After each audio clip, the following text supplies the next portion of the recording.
un lindo y hermoso jueves ya, jueves 16 de mayo, y donde pues ahora sí vamos a entrar un poquito más a profundidad porque vamos a ver esta cronología profética que es la más larga. Y para esto pues una vez más el pastor Raúl Reyes está aquí conmigo acompañándome para llevar a cabo estos hermosos estudios. Pastor, bienvenido. Gracias, pastor. Muchas gracias. Gracias por la invitación, pastor, que esta vez estamos a punto de cerrar nuestra lección hoy. Y interesante, cronología profética más larga, el título de hoy, más larga. Y vemos que la Biblia nos los explica todito, pastor. Esdras capítulo 7 y Daniel capítulo 9, 25 al 26, nos explica toda de dónde empezó todo esto, ¿verdad? Con la restauración de Jerusalén, dada la orden. En Apocalipsis, en Daniel capítulo 9 nos explica cómo empezó todo esto. Interesante, pastor, pero ¿qué le parece? ¿Y oramos, pastor? Claro que sí. Entonces, les invitamos Amén. A tener una oración para dar inicio a este hermoso estudio.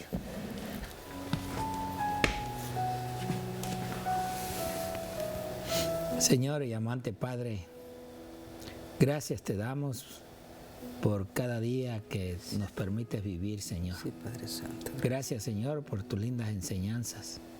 Gracias, Padre, por tus demostraciones, que aún viéndolo, Padre, nos cegamos. Pero en esta hora, Padre, pedimos de tu Espíritu para que nos des entendimiento y comprensión de este estudio que estamos teniendo en este día jueves. Pedimos de tu bendición y rogamos, Padre, de tu Santo Espíritu para comprender la Escritura, así como se las diste a entender a aquellos hombres tuyos, Padre, aquellas mujeres que, Padre, cuando estudiaban, entregaban también todo su ser y todo su sentido para que les abrieras el entendimiento. Sí, Señor. Quédate, Señor, con nosotros y más, Padre, con aquellos que también están ahí buscándote, queriendo entender y comprender estas hermosas profecías, ya que, Señor, pues entendemos que esa es la motivación por la cual hemos tomado y adaptado esta esperanza a nuestro ser, sabiendo que a través de ellas tú nos hablas. Sí, Señor. Te rogamos estas cosas y te las suplicamos en el precioso y bendito nombre de tu Hijo Cristo Jesús. Amén. Amén.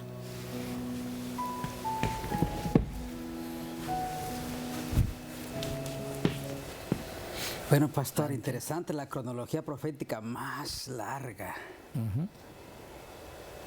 Dice que el decreto fue emitido por Artajerjes, rey de Persia, en el 457 antes de Cristo. Este decreto fue el último de 3 decretos para permitir que los judíos regresaran a reconstruir Jerusalén y restaurar los servicios de adoración en el templo. El tercer decreto fue el más completo y marcó el comienzo de la profecía de los 2300 días o años en profecía. Pero miren, aquí nos los explico. Miren, en Daniel capítulo, vamos a ver que nos ponen primero Daniel y después vemos Esdras. Daniel capítulo 9, 25.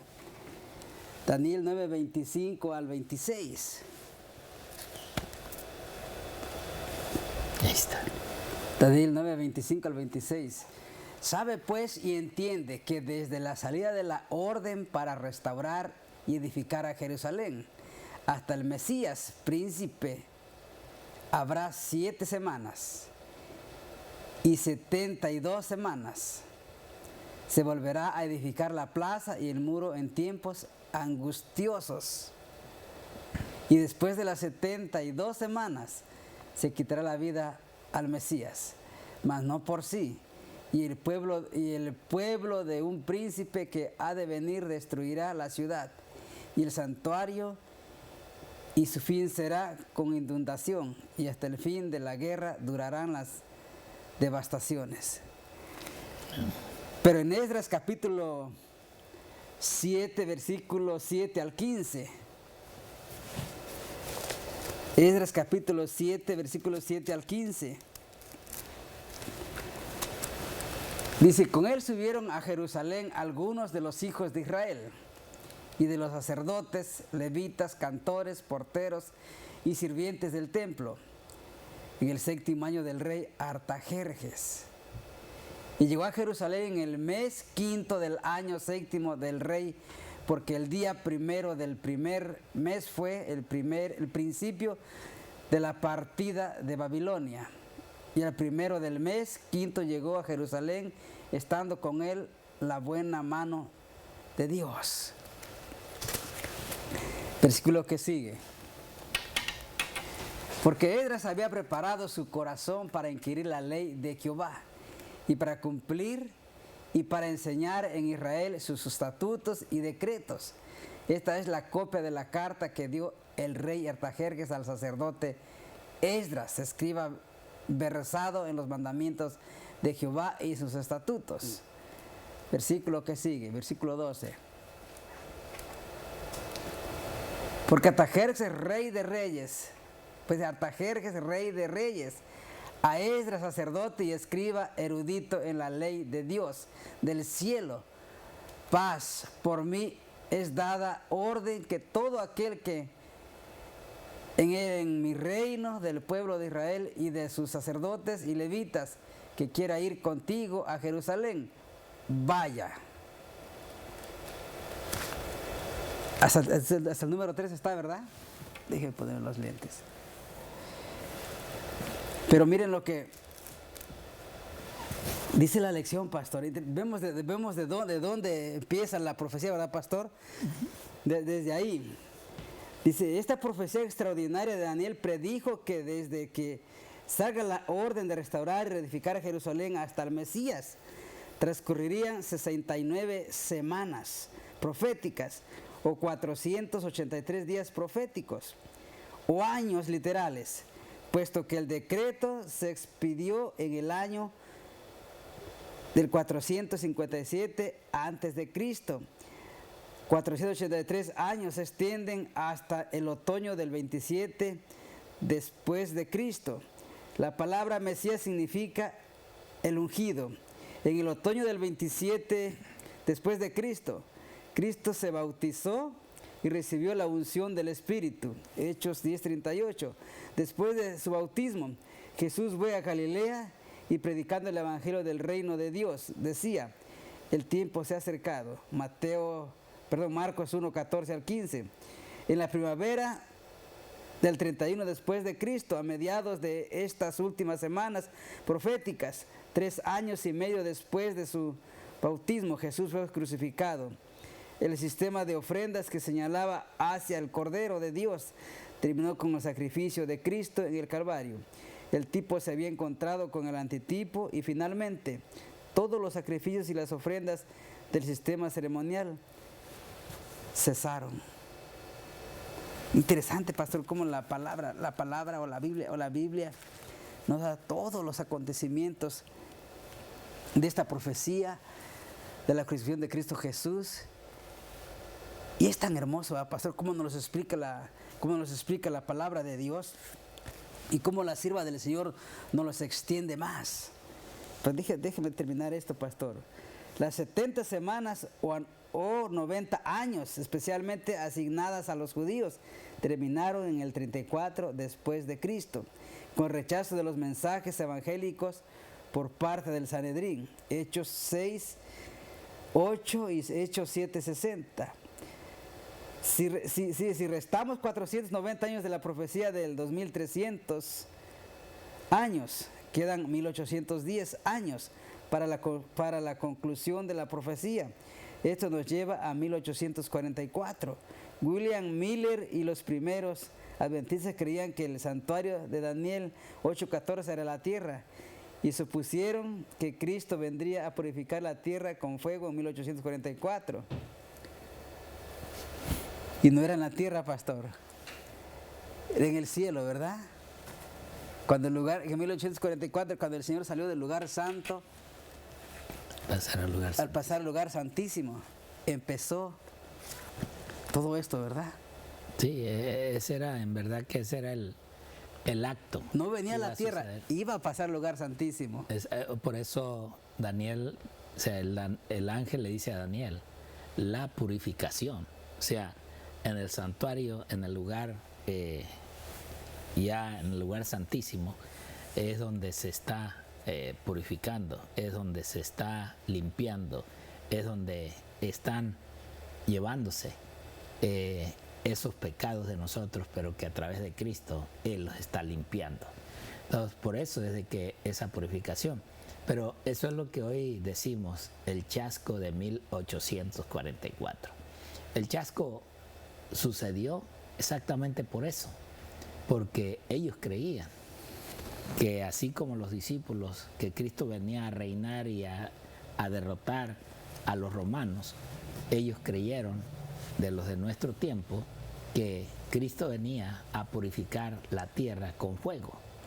Pero esa purificación ahora nosotros la entendemos, que va a venir después de los 1000 años, cuando ya el Señor nos haya venido a levantar y llevado al cielo para hacer allá ese juicio, no porque nosotros vayamos a hacer el juicio ya va a estar hecho, es Cristo quien hace el juicio y nosotros simplemente vamos a ir a analizar por qué se quedó aquel que creíamos que realmente era un hombre bueno, era una persona buena, por qué no llegó allá.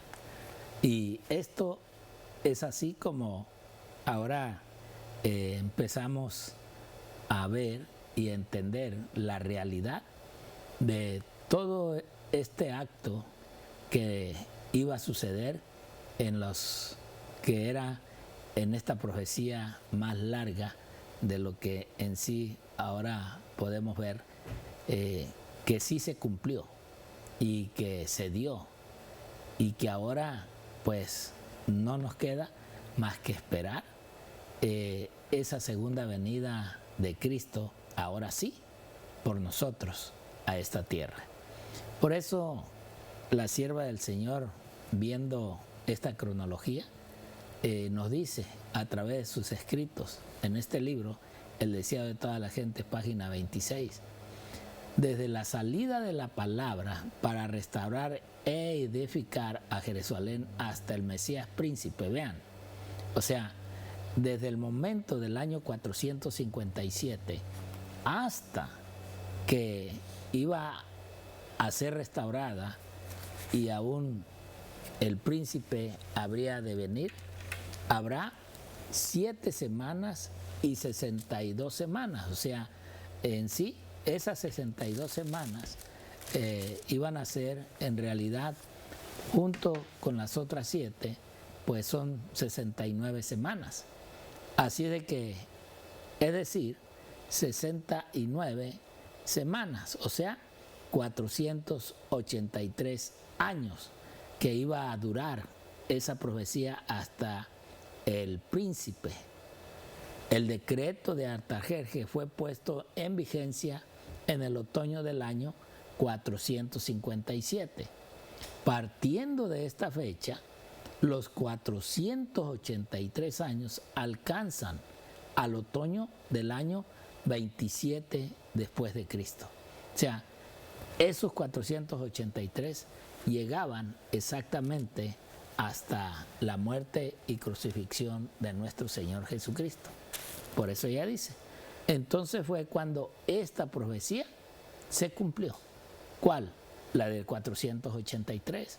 Pero aún allí iba a haber todavía un corto de tiempo. Recordemos que ahí todavía no termina en sí el juicio o el tiempo de los judíos. Hay un acto más que sucede todavía. Y vamos a ver si nos lo dice la siguiente escritura de Elena G. de White en Profetas y Reyes, página 515. Aquella semana o 7 años terminó en el año 34 de nuestra era. Entonces, al apedrear a Esteban, Los judíos sellaron finalmente su rechazamiento del Evangelio.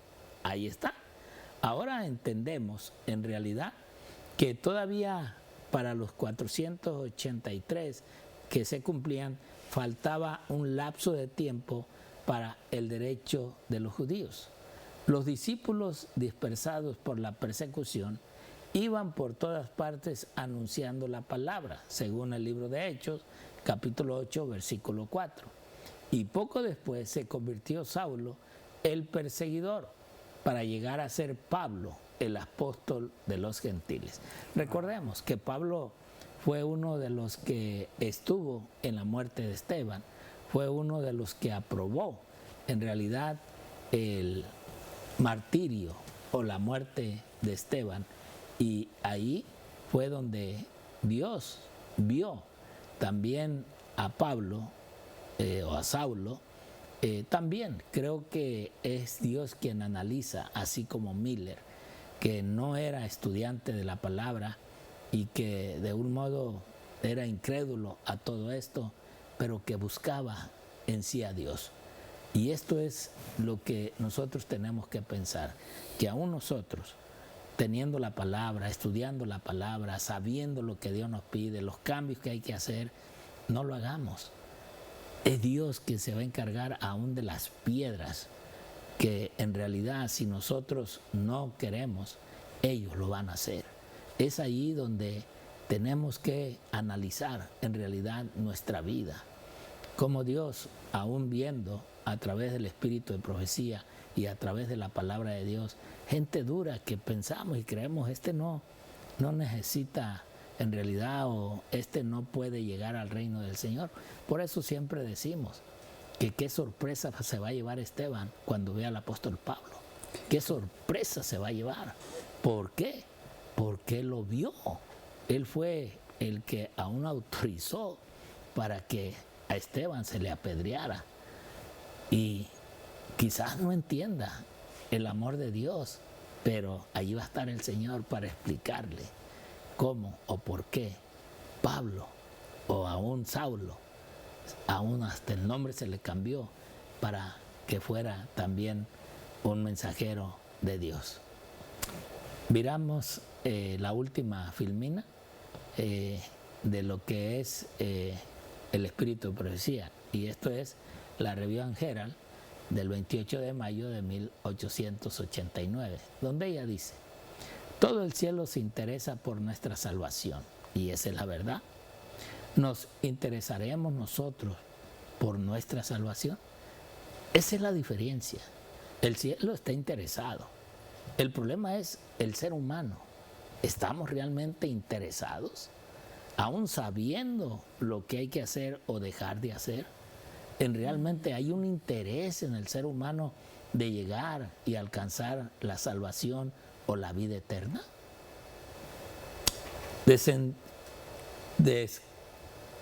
¿Cómo dice ahí? Descachemos. Descachemos, dice el pastor. Descachemos toda duda. Bueno, esa palabra no sé, pero descachemos toda duda. Todo lo que envuelve nuestras almas en tinieblas. Sabemos que el mundo está lleno de iniquidad, pero ¿pensaremos y hablaremos solo de eso? ¿Buscaremos aquí y allá defectos y males? ¿Observaremos con crítica el carácter de nuestros hermanos? ¿O pensemos mejor en la bondad de Dios? Hablemos de su poder, cantemos de su amor, entreguemos nuestras almas a Dios como a un Creador fiel y dejemos de preocuparnos e inquietarnos. Este es y puede ser el problema del cristiano, el problema del que tiene años y años dentro de la iglesia, que crea que ya la tiene ganada, porque ya tiene 20, 30, 50 años dentro de la iglesia, dentro del conocimiento, y ahora se ponga a hablar de uno o de otro, o a criticar, o a marcar los defectos de otros. Eso no nos corresponde a nosotros. Eso debemos de dejárselo a Dios mismo. Eso debemos de dejárselo al Espíritu Santo. Pero hoy habrá personas que en verdad, sabiendo y entendiendo la palabra del Señor, no quieran realmente acabar con su orgullo. Quieren seguir viviendo con ese orgullo y sintiéndose más que otros. Ni siquiera respetan grados, ni siquiera respetan cargos, porque ellos sienten que ellos tienen el poder y la fuerza para tratar a aquellos, quizás a los altos y a los bajos, como ellos quieren, cuando en realidad eso no fue el trato que Cristo nos ha dado. Y así es como debemos actuar. Según Cristo, hay que actuar como Cristo actuó. Amén. Que Dios te bendiga y el Señor te guarde.